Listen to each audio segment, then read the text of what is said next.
Hello friends, welcome back to my channel. ఈరోజు అయితే నేను మా పూజా మందిరాన్ని ఇలా అయితే రెడీ చేసుకున్నాను. ఒకసారి అయితే చూసేయండి. చూసారు కదా, ఆ మాల అయితే ఎప్పుడూ చిట్టి గాజుల మాల లక్ష్మీదేవికి అయితే అలానే ఉంటుంది. సో దాంతోపాటు ఇదిగోండి, ఇక్కడ చూసారు కదా మారేడుకాయ. ఇలా మారేడుకాయకి గంధం పెట్టి ఇలా బియ్యం కింద అయితే పెట్టుకుంటాను.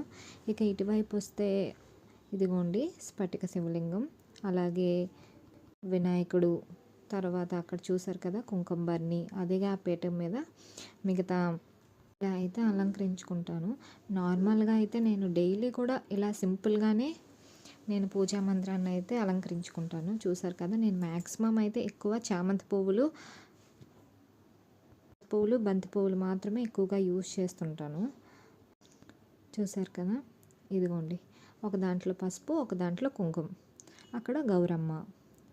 అది కాకుండా ఇది నార్మల్గా ఏంటంటే మనం పూజ చేయడానికి యూజ్ చేసేలాగా పసుపు కుంకుమ అక్షింతలు, అవి ఎప్పుడు